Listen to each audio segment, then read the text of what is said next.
हर बार की अपेक्षा अगर आप कितना भी इजी पेपर आ जाएगा 100% आ जाएगा। लेवल क्या होता था question. Hey everyone, good evening and welcome back to my another video. तो फ्रेंड्स, कैसे हो आप लोग? उम्मीद करती हूँ कि आप सब अच्छे हैं, स्वस्थ हैं, मस्त और अपनी स्टडी में व्यस्त हैं। फ्रेंड्स, तो अभी शाम के 8:10 हो रहे हैं। मैंने प्रॉमिस किया था कि 5 बजे मैं वीडियो लाइव कर दूंगी, बट पॉसिबल नहीं हो पाया क्योंकि आज फोन हमारा चार्ज नहीं था। आज फोन से मैंने इतना काम लिया है कि आज हमारे फोन में बैटरी बिल्कुल भाई ऐसे झिझक के चली है, बहुत मुश्किल से। लेकिन हमने जो प्रॉमिस किया था कि हम आप लोगों को डेली वीडियो देंगे, वो प्रॉमिस ब्रेक ना हो, इसके लिए मैं इतना लेट वीडियो शूट कर रही हूँ। और उससे भी ज्यादा इम्पोर्टेंट ये था कि यूपी टेट का आंसर की आउट हो गया है, तो बहुत सारे लोगों ने वीडियो अपलोड कर दिया था। तो मैंने सोचा कि मेरे साथ जो लोग जुड़े हैं उनको भी जानना होगा कि हमारे यूपी टेट में स्कोर कितने आए, और हमें भी जानना है कि आप लोगों के यूपी टेट में स्कोर कितने आए। वैसे आज जितने भी फ्रेशर एस्पिरेंट हैं, यानी कि जो पहली बार सुपर टेट की प्रिपरेशन करना चाहते हैं, उनके लिए वीडियो शूट करने वाली थी मैं, बट आज हमारे पास उतना समय नहीं मिल पाया। उसके लिए प्रॉपर मुझे 1 घंटे का टाइम चाहिए उस कंटेंट पे काम करने के लिए, क्योंकि उसकी एडिटिंग में सबसे ज्यादा टाइम जाएगा। वीडियो शूट करना तो मेरा डेली का 10 से 15 मिनट का काम होता है, क्योंकि जो हमारी एक्सपीरियंस है वही हमें शेयर करने हैं। तो जो चीजें आपको पता होती हैं, जो जेन्युइन चीजें हैं, उस पर वीडियो बनाने में बहुत ज्यादा समय नहीं लगता है, बट एडिटिंग के लिए बीच बीच में कट करना पड़ता है, तो उसमें थोड़ा ज्यादा समय लग जाता है। साथ में अगर हम स्टडी मटेरियल शेयर करेंगे तो उसमें हमें साइड में स्टडी मटेरियल जो भी होंगे, जो भी बुक के बारे में बात करेंगे, प्रैक्टिस सेट के बारे में बात करेंगे, साइड में पिक्चर इमेज लगाने पड़ते हैं मुझे, उसकी वजह से बहुत ज्यादा टाइम उसमें जाता। तो इसीलिए मैंने आज ये टॉपिक बहुत इंपॉर्टेंट था, इसी वजह से वो वीडियो को मैंने पोस्टपोन कर दिया, किसी और दिन पब्लिक कर दूंगी। आज हम बात करने वाले हैं कि यूपी टेट में हमारे कितने स्कोर हैं। जो एकेडमिक कम है उसके लिए एक भाई साहब का कमेंट आया था, जो पिछला वीडियो मैंने शेयर किया है उस पे, कि पहले वाले जो बच्चे हैं, पहले वाले जो एस्पिरेंट हैं, उनके तो एकेडमिक बहुत ही ज्यादा कम है।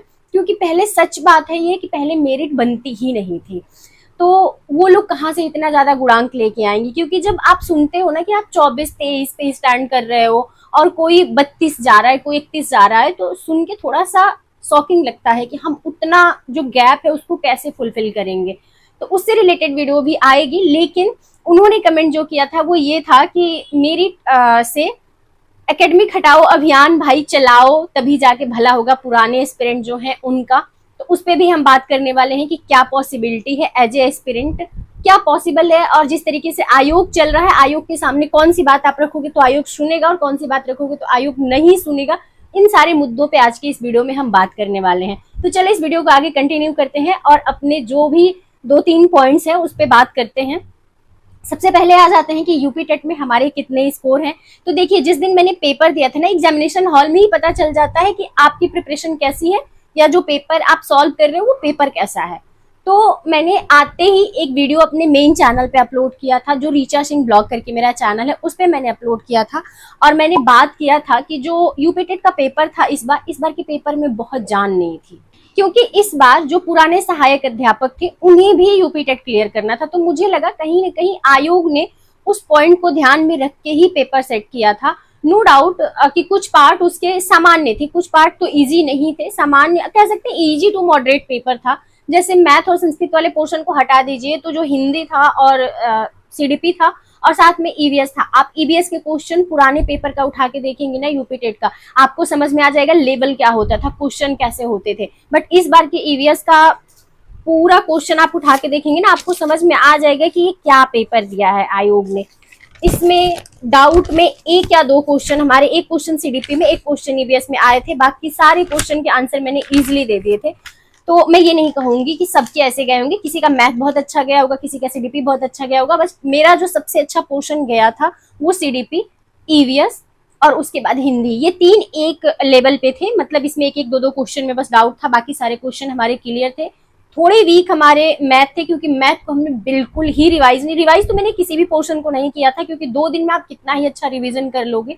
तो रिवीजन तो मैंने किसी भी पोर्शन का बहुत अच्छे से किया नहीं था, क्योंकि हम पिछली बार का यूपी टेट क्लियर किए हुए हैं, और पिछली बार का ही नहीं, हमारे पास 2 बार का यूपी टेट क्लियर किया हुआ है। तो इसी वजह से हम पेपर बस देने जस्ट गए थे, हमने कोई प्रिपरेशन नहीं करी थी, तो हमें बहुत उम्मीद भी नहीं थी अपने पेपर से। बट मैथ वाला पोर्शन हमारा थोड़ा सा वीक गया, क्योंकि मैथ हम जैसा मैथ आया था उसमें हमको 30 क्वेश्चन में 25 प्लस जाना चाहिए था, बट उतना नहीं जा पाए हैं। और संस्कृत वाला पोर्शन भी भाई जो उसमें प्रत्यय वगैरह होते हैं, जो उसमें मतलब बाकी जितने भी व्याकरण है संस्कृत के, वो अगर आप नहीं अच्छे से पढ़ोगे, नहीं अच्छे से रिवाइज करोगे तो वो क्वेश्चन आपके लिए इजी नहीं होगा। बाकी हिंदी वगैरह तो हर एग्जाम में आते रहते हैं, तो रिवीजन टाइम टाइम से होता रहता है। और बहुत कुछ ऐसा खास हिंदी पूछा नहीं था कि जो आपको बहुत घुमाने वाला क्वेश्चन हो या कुछ डाउट क्रिएट करने वाला क्वेश्चन हो।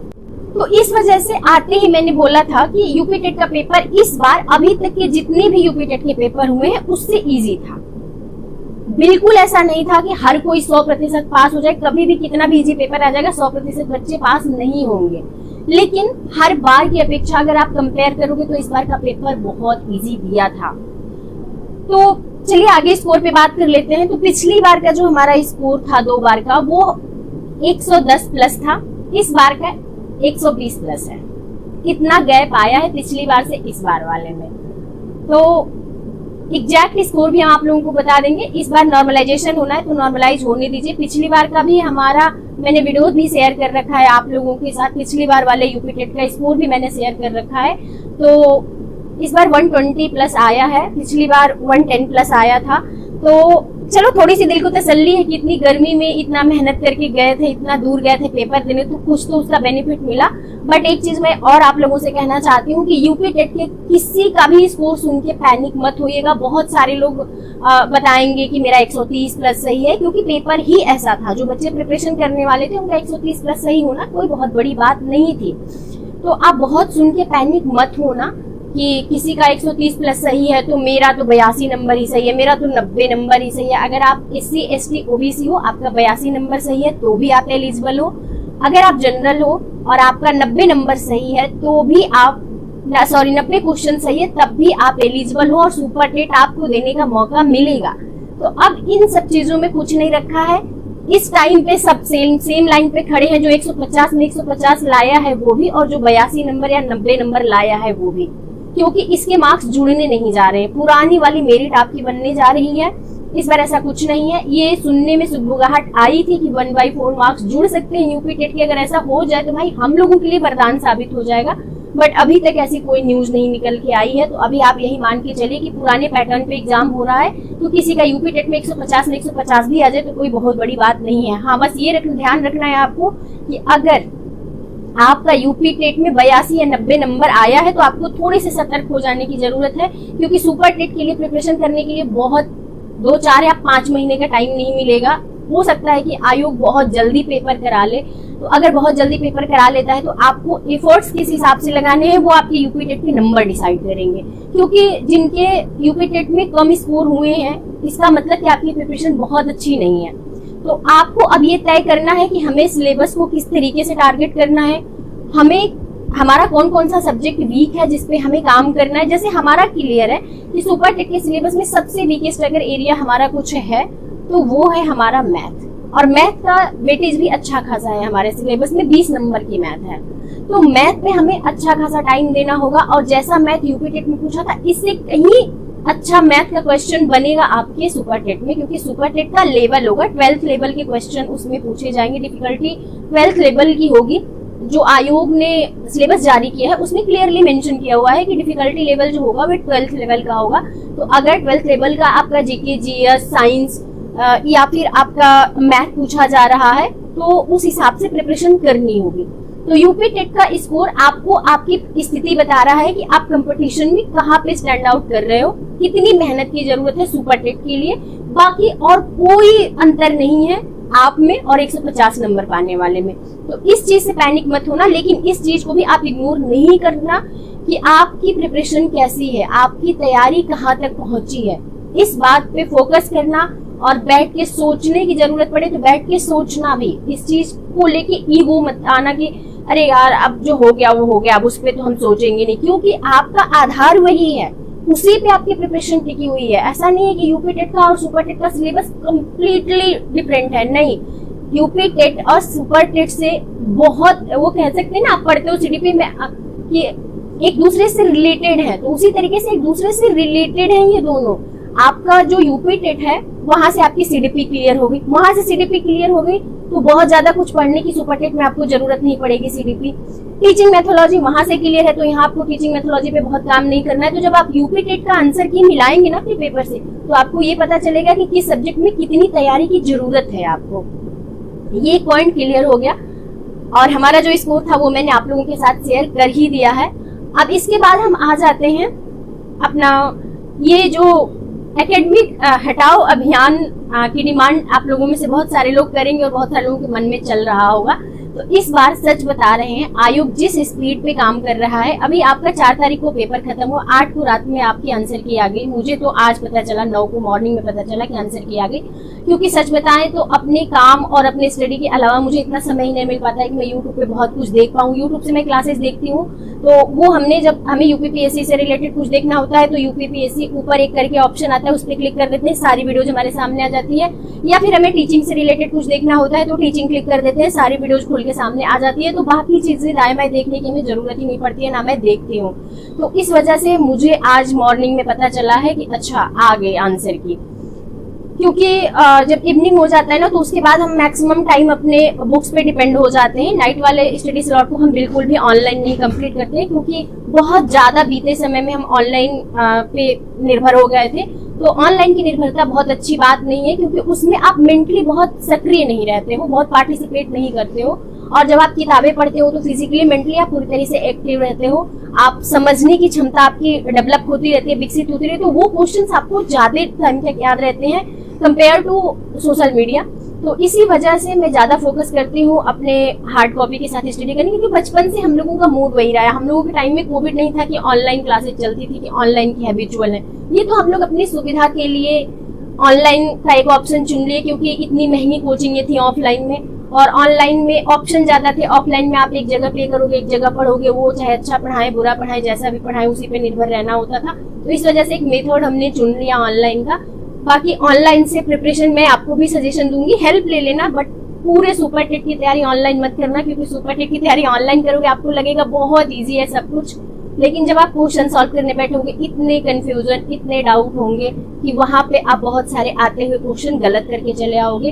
तो मैक्सिमम क्वेश्चन प्रैक्टिस ऑफलाइन करने का कोशिश करना। ये जो टेस्ट चलता है ना ऑनलाइन, 100 क्वेश्चन की सीरीज, 200 क्वेश्चन की सीरीज, इससे आपका भला नहीं होने वाला है। तो चलिए, ये 2-3 पॉइंट थे जिसपे मुझे बात करना था। आप लोगों के कितने स्कोर है कमेंट सेक्शन में कमेंट जरूर करिएगा। और जिनके भी 1 या 2 नंबर से यूपी टेट रुक रहा है अभी आंसर की से, तो आप पैनिक बिल्कुल भी मत होइएगा, क्योंकि नॉर्मलाइजेशन में मार्क्स बढ़ेंगे। आप सुपर टेट की तैयारी करने में लग जाइए, क्योंकि पैनिक होने से कुछ नहीं होगा। जो करना था आप करके आए हो। अब कमियां कहाँ पे रह गई, किस वजह से आपके स्कोर कम है तो है, इस चीज पे ध्यान दीजिएगा। बाकी जो भी क्वेरीज होगी कमेंट सेक्शन में कमेंट कर दीजिएगा। मैं अगले वीडियो में आप लोगों के सारे कमेंट्स, सॉरी यार बैग गिर गया, साइड में रखा था। मैं आप लोगों के सारे कमेंट्स चेक करती हूँ, पढ़ती हूँ, और उस कमेंट के अकॉर्डिंग ही वीडियो आ पाती है। लेकिन आज का वीडियो थोड़ा सा आप लोगों के कमेंट से हटके था, क्योंकि मुझे पता था मैं कोई भी आज वीडियो पब्लिक करूंगी ना, उस पर आप लोगों के कमेंट्स यही आएंगे कि आपके कितने स्कोर रहे यूपी टेट में। तो इसीलिए मैंने सोचा कि उससे पहले ही मैं आप लोगों के साथ शेयर कर दूं कि इस बार के हमारे यूपी टेट के स्कोर 120 प्लस है, पिछली बार के 110 प्लस थे। तो पिछली बार भी मैं अपने मार्क्स से सेटिस्फाइड थी, इस बार भी हूँ। मुझे कोई शिकायत नहीं है कि बहुत कम आ गया या बहुत ज्यादा आ गया, नहीं। मैंने जो पहले का पढ़ा था वो नॉलेज मेरी काम आई इस बार की यूपी टेट में। अब आगे सुपर टेट को अपडेट करना है कि पिछले जो हमारे कह सकते हो नॉलेज है उसको हम प्लस कर पाए, तभी जाके हमारे मार्क्स भी प्लस होंगे। क्योंकि यूपी टेट में 120 प्लस से काम चल जाएगा, लेकिन सुपर टेट में 120 प्लस से और अप रहेंगे, तभी हमारे लिए फायदेमंद होगा। क्योंकि सीट बहुत कम सुनने में आ रहा है। सीट का क्या कंडीशन है वो एक बार नोटिफिकेशन आउट हो जाने दीजिए, उसके बाद बात करेंगे। क्योंकि सीट की संख्या बहुत अलग अलग लोग बता रहे हैं, तो हम बहुत ज्यादा कंफ्यूज हैं। लेकिन जिस हिसाब से जो मिनिमम सीट बताई जा रही है वो सुन के तो थोड़ा सा डर लग रहा है, थोड़ा सा कभी कभी मेंटली डिस्टर्ब होते हैं हम भी कि अगर इतनी सी सीट आ जाती है तो क्या होगा। बट अभी ये नहीं सोचना है, जब तक नोटिफिकेशन नहीं आया है इन अ पॉजिटिव वे अपनी प्रिपरेशन को कंटिन्यू रखना है, ताकि आप अपनी मैक्सिमम एनर्जी अपनी स्टडी में डाल सको। तो चलिए इस वीडियो को यहीं पे एंड करते हैं। उम्मीद करते हैं कि ये वीडियो आप सभी को पसंद आई होगी, और ये जितने मिनट की वीडियो है उतने मिनट में ही शूट हो रही है। तो कुछ अगर थोड़ा सा इधर उधर हुआ होगा तो कमेंट सेक्शन में बता देना आप लोग, तभी मुझे पता चलता है। क्योंकि मेरे पास इतना समय होता नहीं कि मैं बार बार वीडियो का रिव्यू कर पाऊँ कि हाँ वीडियो कैसी बनी है। रीचेक कर पाऊँ, क्योंकि मैं भी एस्पिरेंट हूँ और मेरे लाइफ में भी उतना ही समय है जितना आपके 24 घंटे होते हैं, उसी में मुझे सब कुछ हैंडल करना है, सब कुछ मैनेज करना है। तो चलिए इस वीडियो को यहीं पेंड करते, उम्मीद करते हैं ये वीडियो आप सभी को पसंद आई होगी। वीडियो पसंद आए तो वीडियो को लाइक जरूर कर दीजिएगा, और जो भी आपकी क्वेरीज होगी, अगली वीडियो आपको किस टॉपिक पे चाहिए सुपर किड्स से रिलेटेड, वो आप कमेंट सेक्शन में बताएंगे, तभी मुझे पता चलेगा। नहीं तो मेरे दिमाग में तो सिलेबस है, अब हर सब्जेक्ट से रिलेटेड स्टडी मटेरियल है, और टाइमिंग कैसे आपको मैनेज करना चाहिए, मतलब अभी तो बहुत सारे टॉपिक्स हैं मेरे माइंड में। बट आपकी प्राथमिकता क्या है कि किस टॉपिक पे वीडियो आनी चाहिए, वो कमेंट सेक्शन में कमेंट कर दीजिएगा, और जो कमेंट सबसे ज्यादा आएंगे उसी कमेंट पे कल की वीडियो जाएगी। तो फ्रेंड्स, जितने भी लोग हमारे साथ नए जुड़ रहे हैं उनसे यही कहना चाहती हूँ कि डेली वीडियो आप सभी को मिलती रहेगी, और आपके प्रिपरेशन में बहुत ज्यादा यूजफुल वीडियोज आएंगी। अभी तो शुरुआत किया है मैंने, और अभी इतने सारे पॉइंट्स आते जा रहे हैं कि सिर्फ इंफॉर्मेटिव वीडियो ही मैं शेयर कर रही हूँ। कंटेंट से रिलेटेड वीडियोज भी आएंगी, बहुत जल्द आएंगी। तो चैनल को सब्सक्राइब करके रखिएगा, बेल आइकन को प्रेस करके रखिएगा, ताकि जो भी वीडियोज मैं अपलोड करूँ आप लोगों के पास नोटिफिकेशन जाता रहे और वीडियोज आप लोगों को टाइम से मिलती रहे। और जितने भी आपके साथी सुपर टेट की प्रिपरेशन करते हैं उनके साथ वीडियो को शेयर जरूर करिएगा। तो चलिए मिलते हैं नेक्स्ट वीडियो में, अभी के लिए इतना ही। नमस्ते, bye bye, good night, thank you so much.